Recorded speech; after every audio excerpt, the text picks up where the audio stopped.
Bonjour, bienvenue sur Explique-moi. Aujourd'hui, un petit tuto sur Picasa, comment faire les retouches photos. Nous avons vu comment importer les photos, comment les trier, les déplacer, etc. Maintenant, nous allons faire des retouches photos. Vous double-cliquez sur une image.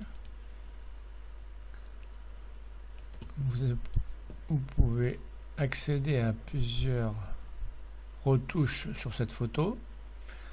Dans un premier icône, vous pouvez recadrer, c'est-à-dire que vous choisissez le recadrage qui vous convient, ou alors vous le faites à la main, par exemple, comme ça, et vous faites appliquer.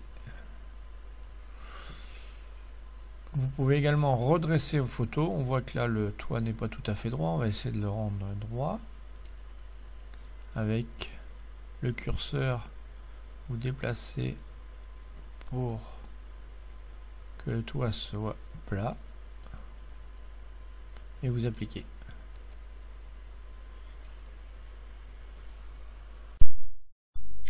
Un autre petit problème que l'on peut rencontrer sur ces photos, c'est lors de la prise de photos avec flash, les yeux rouges sur les personnes quand vous prenez votre photo trop en face la personne. Avec Picasa, vous cliquez sur l'icône pour retoucher les yeux rouges et c'est aussi sec. Vous voyez, il détecte les yeux rouges, il vous les corrige et vous n'avez plus qu'à faire appliquer. Vous avez ensuite 3 boutons pour faire des retouches sur le contraste et la couleur. Et un autre bouton appelé J'ai de la chance qui vous permet de tester. En général, il marche pas mal. Donc nous allons tester d'abord J'ai de la chance. Vous voyez, il éclaircit un peu le ciel.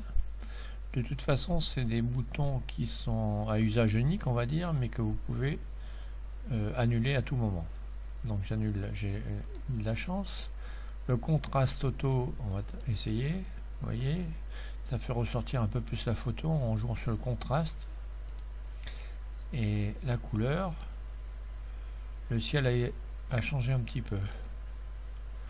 Donc ces 3 boutons sont à essayer pour voir si ça améliore la photo et à vous de voir après. Une autre petite retouche possible aussi, c'est d'enlever des imperfections dans la photo. Par exemple, dans notre photo, nous avons un tuyau qui est pas très joli.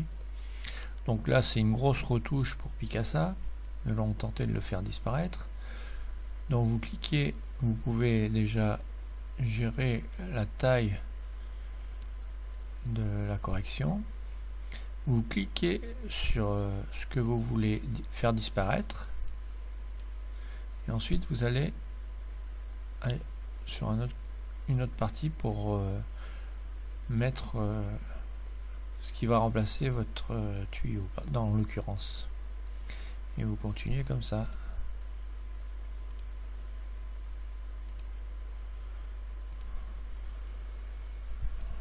Bon, on arrive à faire disparaître des gros objets comme ça, mais c'est pas le plus facile.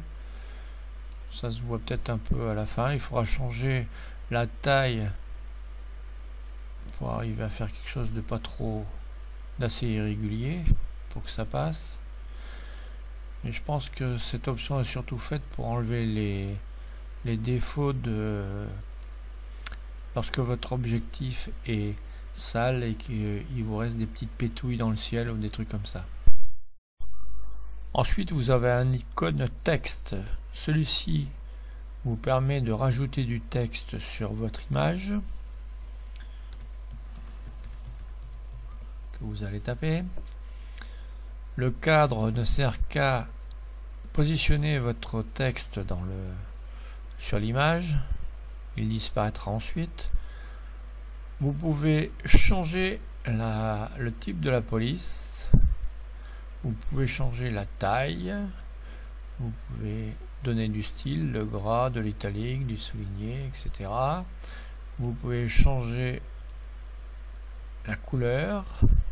le centrer. Quand il y a plusieurs lignes, vous allez voir la différence. Vous pouvez faire un peu de transparence. Vous pouvez donc et quand vous faites appliquer, vous le positionnez où vous voulez. Vous pouvez le mettre dans le sens que vous voulez. Vous pouvez l'agrandir comme ça. Tout est possible. Quand vous cliquez sur appliquer, le contour disparaît. On peut tout faire. Après, il suffit que ça soit joli. Dans le deuxième onglet, vous allez pouvoir faire des retouches d'éclairage et de couleur.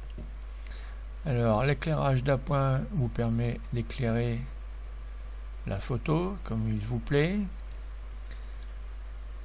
Les hautes lumières vous permettent généralement de bien brûler la lumière qui est déjà un petit peu bien éclairée.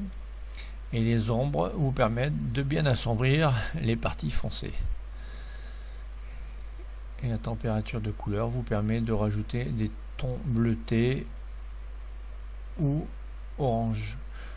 C'est-à-dire que vous avez d'un côté une photo qui devient froide un peu, et de l'autre côté vous réchauffez la photo.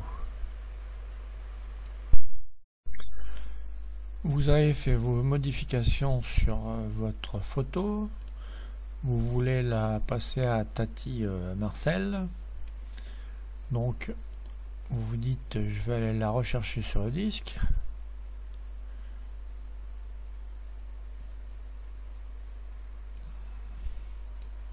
Et vous vous apercevez que il n'y a plus l'inscription. En effet, lorsque vous faites des modifications, vous avez votre photo d'origine et les modifications sont inscrites dans un fichier picasa.ini qui est dans le même répertoire que la photo. Pour prendre en compte vos modifications dans le fichier même, dans la photo même, il faut que vous alliez sur fichier et vous faites enregistrer. Il vous demande de confirmer. Vous faites OK.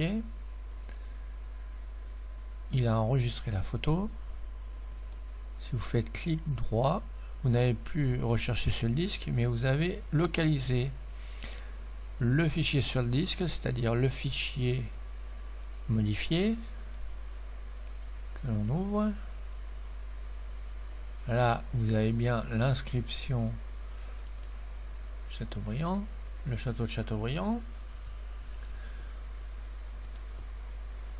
Mais Picasa est très prudent et vous pouvez également retrouver la photo originale qu'il a sauvegardée sur le disque. Donc si par malheur